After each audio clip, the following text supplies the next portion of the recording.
നമസ്കാരം. ഇത് വെൽഡിങ്ങിൻ്റെ പുലി സുധീഷ്. 20 വർഷമായി സ്വദേശത്തും വിദേശത്തുമായി വെൽഡിംഗ് പണിയിൽ ഏർപ്പെട്ടുകൊണ്ടിരിക്കുന്നു. സുധീഷ് വളരെ തിരക്കിട്ട ഒരു മനുഷ്യനാണ്. കാച്ചാറ്റിലേക്ക് നമുക്ക് ഇങ്ങനൊരു വ്യക്തിയെ കിട്ടിയത് തന്നെ ഭാഗ്യം. ഇദ്ദേഹത്തിൽ നിന്ന് നമുക്ക് വെൽഡിംഗ് വർക്കിൻ്റെ ചില പൊടിക്കൈകൾ പഠിക്കാം.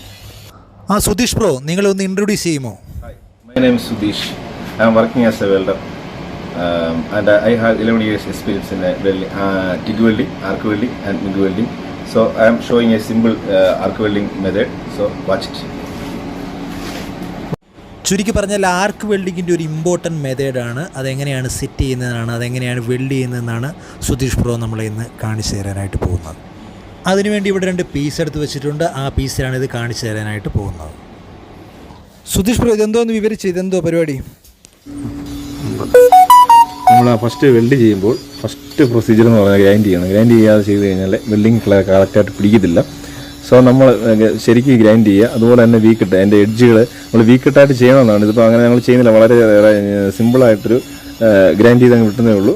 ചെറുതായിട്ടൊന്ന് ജസ്റ്റ് ഒന്ന് ഓടിച്ച് വിടുന്നേ ഉള്ളൂ, വീ പോലെ.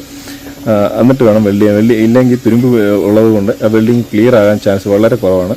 അതുകൊണ്ട് നമ്മൾ 2 ഭാഗവും നന്നായി ഗ്രൈൻഡ് ചെയ്യുക. അതിനുശേഷം അതിൻ്റെ അറേഞ്ച്മെൻറ്റ് ചെയ്ത് വെൽഡ് ചെയ്യുക. അതായത് വെൽഡ് ചെയ്യേണ്ട ഭാഗം നന്നായി ഗ്രൈൻഡ് ചെയ്ത് ക്ലീൻ ആക്കുക അല്ലേ?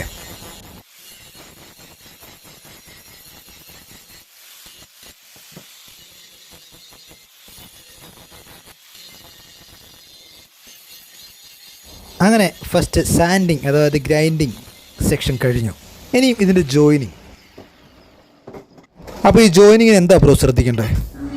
നമ്മൾ ഫസ്റ്റ് അതിൻ്റെ എത്രൻ്റെ റാഡ് ഉപയോഗിച്ചാണോ നമ്മൾ വെൽഡ് ചെയ്യുന്നത് അത്രയും തന്നെ ഗ്യാപ്പ് അതിന് കൊടുത്തിരിക്കണം. അതായത് ഈ 2 പീസുകൾക്കിടയിലെ വിടവിനെ കുറിച്ചാണ് സുധീഷ് ബ്രോ പറയുന്നത്.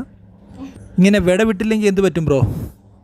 ഇല്ലെങ്കിൽ ആ വെൽഡിങ് അതിൻ്റെ ഡെപ്തിലേക്ക് ഇറങ്ങി വെൽഡ് ചെയ്യാൻ വെൽഡിങ് പിടിക്കാതാവും. അതുകൊണ്ട് തന്നെ നമ്മൾ അതിന് വളരെ ഇപ്പം ഞാൻ 12ൻ്റെ റാഡ് വെച്ചിട്ടാണ് അടിച്ചിട്ടേക്കുന്നത്. അപ്പോൾ ആ 12ൻ്റെ ഗ്യാപ്പ് നമ്മൾ അതിനകത്ത് കൊടുത്തിട്ട് വേണം വെൽഡിങ് അടിക്കാൻ. സോ നമ്മൾ 2 സൈഡും ടാക്ക് അടിച്ചിട്ടുണ്ട്. ആ ടാക്ക് ഗ്രൈൻഡ് ചെയ്ത് ഒന്നുകൂടെ വൃത്തിയാക്കുക. ആ ഗ്യാപ്പ് വന്നിട്ട് ഫില്ല് ചെയ്തെടുക്കുക. ഇതാണ് വെൽഡിങ്. ഓക്കെ.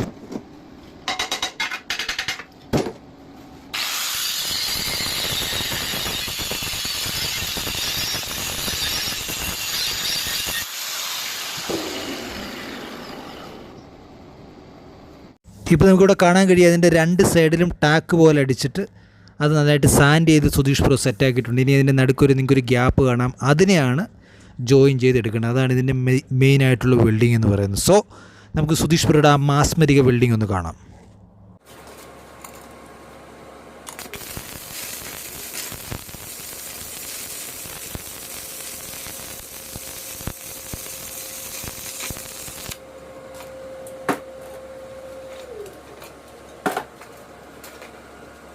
ഇത് നമ്മൾ വെൽഡിങ് അടിച്ച് ഫ്ലെക്സ് നമ്മൾ ചുമ്മാ തട്ടിയപ്പം തന്നെ തെറിച്ച് പോകുന്നുണ്ടോ. അതാണ് അതിൻ്റെ വെൽഡിങ് നല്ല ക്ലിയർ ആയിട്ടുണ്ടെങ്കിൽ നമ്മൾ ഫ്ലെക്സ് പിടിച്ചിരിക്കത്തില്ല. നമ്മൾ ചുമ്മാ തട്ടിയ ഉടനെ ഫ്ലെക്സ് തെറിച്ച് പോകും. പിന്നെ അതിനെ ഒന്ന് ചെറുതായി ഒന്ന് ഗ്രൈൻഡ് ചെയ്ത് ഒന്ന് ഫിനിഷ് ചെയ്ത് കൊടുക്കുക. അവിടെ കൊണ്ട് നമ്മുടെ വെൽഡിങ്. അപ്പോൾ ഇതാണ് നമ്മൾ പറഞ്ഞ പുലി വെൽഡിങ് സുധീഷ് ബ്രോ. നിങ്ങൾക്ക് ഇദ്ദേഹത്തെ കോൺടാക്ട് ചെയ്യണമെങ്കിൽ കോൺടാക്ട് ചെയ്യാം. എന്തെങ്കിലും ആവശ്യങ്ങളുണ്ടെങ്കിൽ, എന്തെങ്കിലും പണികളുണ്ടെങ്കിൽ അത് ഇതുമായിട്ട് ബന്ധപ്പെടാം. നമ്പർ വേണമെങ്കിൽ താഴെ കൊടുക്കാം. അപ്പോൾ ഇനിയും കണ്ടുപിടിപ്പരേക്കും ബൈ സുഹൃത്തുക്കളെ.